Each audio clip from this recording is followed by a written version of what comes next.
থাকে সেখানে আমার আসলে কি পদক্ষেপ নেওয়া উচিত সেটা আপনারাই বলেন। অবশ্যই নেওয়া উচিত। এবং যদি বিশ্ব মা দিবসের কথা বলি, যে সেই মা দিবস উনি যেভাবে আসলে আমাকে সম্মান জানিয়েছেন, সেটা আসলে কোনো মুহূর্তে লাইভে আসতে পারে ঢালিউডের সুপারস্টার লেডি শবনম ইয়াসমিন বুবলি। যে কোনো মুহূর্তে সাংবাদিক সম্মেলন করতে পারে ঢালিউড সুপারস্টার লেডি শবনম ইয়াসমিন বুবলি। এই কথাটা কিন্তু গুঞ্জন, এই কথাটা কিন্তু চরমভাবে স্প্রেড হয়েছে, চরমভাবে ছড়িয়ে ছিটিয়ে পড়েছে। যেহেতু এখন পর্যন্ত শাকিব খান তার মেয়েকে অ্যাকসেপ্ট করে নেয় ফেসবুকে, সেটাকে কেন্দ্র করে রীতিমতো যেন চারিপাশে একটা টান টান উত্তেজনা বিরাজ করছে, চারিপাশে একটা হই হই রই রই কাণ্ড চলছে। হ্যালো এভরিওয়ান, আসসালামু আলাইকুম। শিমুল আছি আপনাদের সঙ্গে। যে কোনো মুহূর্তে ঢালিউড সুপারস্টার লেডি শবনম ইয়াসমিন বুবলি সাংবাদিক সম্মেলন করতে যাচ্ছে। কেন? কারণ তার মেয়ে শার্লিন খানের এখনো সে পরিচয় পাননি। তার বাবা যে শাকিব খান, ওই মেয়েটার, সেটা শাকিব খান এখনো অফিসিয়ালি স্বীকৃতি দেননি। শাকিব খান রীতিমতো মুখে কুলু বেটে কিংবা মুখে দীপা দিয়ে বসে আছেন, উনি কোনো প্রকারের কোনো রেসপন্স করছেন না। তো সেই জায়গা থেকে যে কোনো মুহূর্তে ঢালিউড সুপারস্টার লেডি শবনম ইয়াসমিন বুবলি সাংবাদিক সম্মেলন করবেন। ব্যাপারটা আসলে কতটুকু যৌক্তিক দেখেন। প্রথম কথা হচ্ছে, আমার মনে হয় না যে বুবলি এই কাজটা করবে। ওকে, আর তারা ভিতরে যে সব, আর আমি যতটুকু জানি যে শার্লিন খান কিংবা শবনম ইয়াসমিন বুবলি, আপনাদের ঢালিউড সুপারস্টার লেডি, তিনি শাকিব খানের বাসায় আছেন, উনি বাংলাদেশের সর্বোচ্চ তারকার বাসায় আছেন। তো উনি সাংবাদিক সম্মেলন কেন করবেন?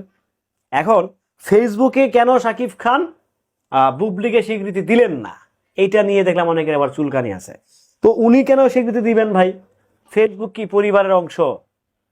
ফেসবুক কি পরিবারের কোনো অংশ হইতে পারে? ফেসবুক কি কোনো সামাজিক কোনো কাজ হইতে পারে? ফেসবুকে জানাই দিলাম যে আমার মেয়ে হয়েছে, আমার ছেলে হয়েছে, আলহামদুলিল্লাহ, হইতে পারে। আপনি আপনার আবেগ খুশিতে ঠেলায় আপনি দিতেই পারেন।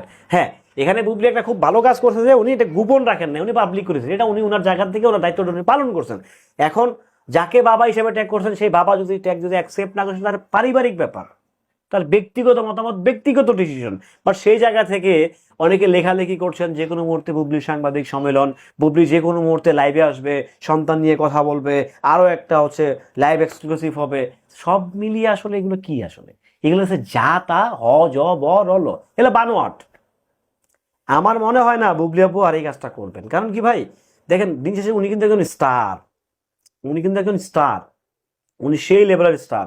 সো ডেফিনেটলি উনি ওনার স্টারডমটাকে মেনটেন করবেন। আর উনি যদি একই ভুল আবার করেন, বেলতলায় যদি আবারও যান, তাহলে তো উনি যাবেন। বাট আমার কেন জানি মনে হচ্ছে বুবলি আর হচ্ছে এগুলো করবেন না। কেন করবেন ভাই? উনি তো সব পাচ্ছেন, স্বীকৃতি পাচ্ছেন, সব দিচ্ছে, সব মেনে নিছে। সব কিছু হওয়ার পর ধর এখানে এখানে না মানার কিছু নাই আসলে, তাই না? এখন উনি কেন অফিসিয়ালি স্টেটমেন্ট দিচ্ছেন, এটা উনি ভালো জানেন, মেয়ের বাবা ভালো জানেন। সেইটা নিয়ে আমরা যারা আম জনতা আছি, যাদের আমাদের একটু সুশ্রী বেশি এইসব জানার জন্য, শোনার জন্য, তাদেরকে বলবো যে একটু চুপ যান। সাংবাদিক সম্মেলন করতেও পারে, যদি মনে হয় যেন মাস 3 বছরখানিক দেখবেন, তারপরে উনি একটা এক্সক্লুসিভ সাংবাদিক সম্মেলন করতেই পারেন। তখন তো আমরা আসি, সমস্যা নেই। যা নিয়ে আসার তখন তা নিয়ে আসবো, অসুবিধা নাই। আপনারা যেটা চান সেটা নিয়ে আসবো, সে নাই আসবো তো। বাট তার মানে তো এই না একটা লোক অ্যাকসেপ্ট করে নাই।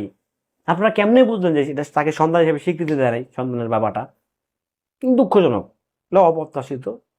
এগুলো আসলে কি বলবো, আসলে এগুলো অপ্রত্যাশিত। এগুলো আপনারা যেগুলো করতেছেন, এগুলো সত্যি কথা বলতে অমানবিকতা। ঠিক আছে? তো ভালো থাকবেন, সুস্থ থাকবেন। এগুলো আসলে বানোয়াট, ভিত্তিহীন কথাবার্তা। আপনারা এইসব ভিত্তিহীন কথাবার্তা থেকে দূরে থাকবেন। আর এগুলো আপনারা প্লিজ কেউ বিশ্বাস করবেন না। আর যারা এগুলো করতেছেন তাদেরকে হাত জোর করে বলতেছি, ভাই তোরা এগুলো করিস না। এগুলো করলে তাদের স্টারদের বদনাম হচ্ছে, এগুলো তোরা করিস না। ভালো থাকবেন সবাই, সুস্থ থাকবেন। নিত্য নতুন আপডেট পেতে সঙ্গেই থাকবেন। আল্লাহ হাফেজ।